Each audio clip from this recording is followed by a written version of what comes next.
ओम शांति। क्या जीवन में बिना दुख के जीना संभव है? शायद नहीं, लेकिन क्या दुख को शक्ति में बदलना संभव है? बिल्कुल संभव है।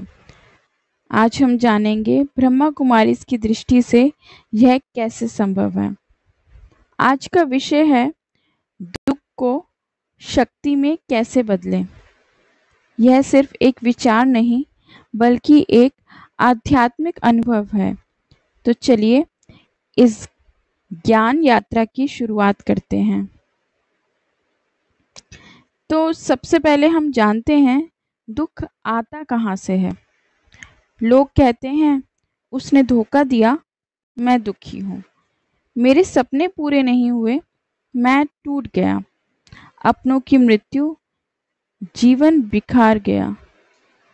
पर ब्रह्मा कुमारी इसमें कहते हैं दुख बाहर से नहीं आता, दुख हमारे सोचने के तरीके से आता है।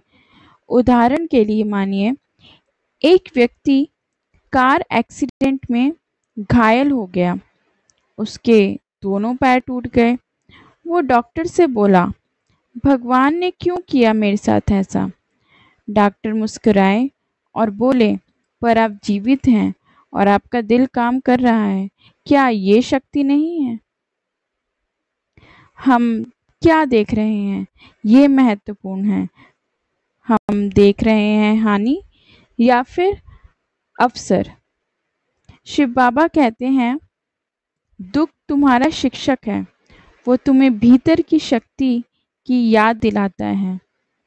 अर्थात जब जीवन में सब कुछ ठीक हो रहा हो तो हम गहराई में नहीं जाते, लेकिन जब दुख आता है तब हम रुकते हैं, सोचते हैं और आत्मा की ओर मुड़ते हैं।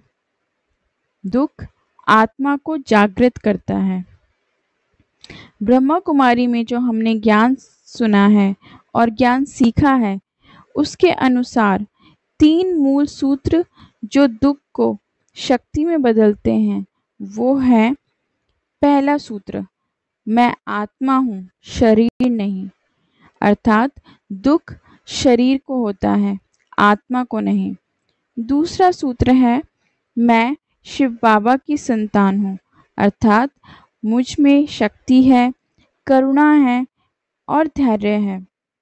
तीसरा सूत्र, राजयोग ध्यान, जिसमें हम परमात्मा से जुड़ते हैं।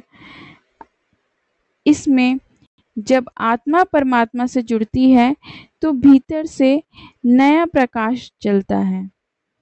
उदाहरण के लिए एक ब्रह्मा कुमारी बहन रजनी दीदी, जिनका विवाह टूट गया, माता पिता की मृत्यु हुई और आर्थिक संकट भी था, लेकिन उन्होंने शिव बाबा की गोद ली, राजयोग सीखा और आज हजारों आत्माओं को शांति और शक्ति दे रही हैं। दुख को उन्होंने सेवा का माध्यम बना दिया। यह है शक्ति का रूपांतरण। अब इसमें समझने लायक बात यह है कि व्यवहारिक समझ कैसे आए और हम अपनी सोच को कैसे बदलें। हर परिस्थिति में 2 विकल्प होते हैं। पहला, क्यों हुआ मेरे साथ ऐसा? यह एक कमज़ोर सोच है, यह हमारी सोच को कमज़ोर बनाती है।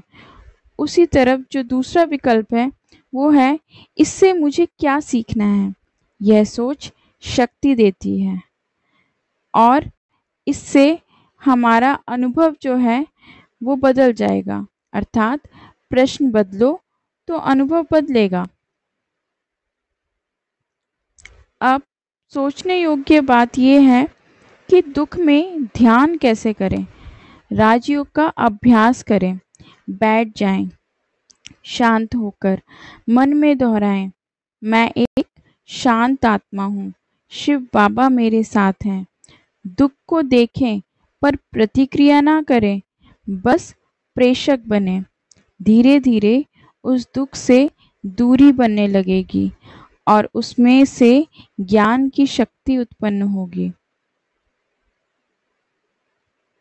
अब यहाँ पे समझने योग्य बात यह है कि दुख, शक्ति और सेवा का आपस में क्या संबंध है। और संबंध अगर देखा जाए तो वो है दुख, आत्मज्ञान और सेवा, ये सब मिलकर हमें शक्ति प्रदान करते हैं।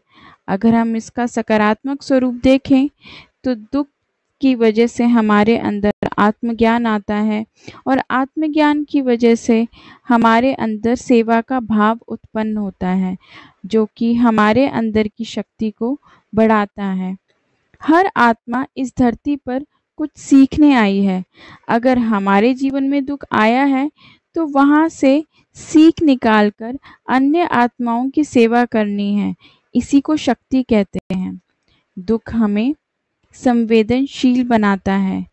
संवेदनशीलता हमें करुणामयी बनाती है और करुणा सेवा को जन्म देती है और सेवा आत्मा को सशक्त करती है। आज हमने सीखा कि दुख को हम शक्ति में कैसे बदल सकते हैं। जब हम आत्मा को समझें, परमात्मा से जुड़ें और दूसरों की सेवा करें। अगर इस वीडियो ने आपके मन को छुआ हो तो कृपया लाइक करें, कमेंट करें और चैनल को सब्सक्राइब करें। और याद रखें, दुख तुम्हें तोड़ने नहीं आया, वह तुम्हें सशक्त करने आया है। ओम शांति।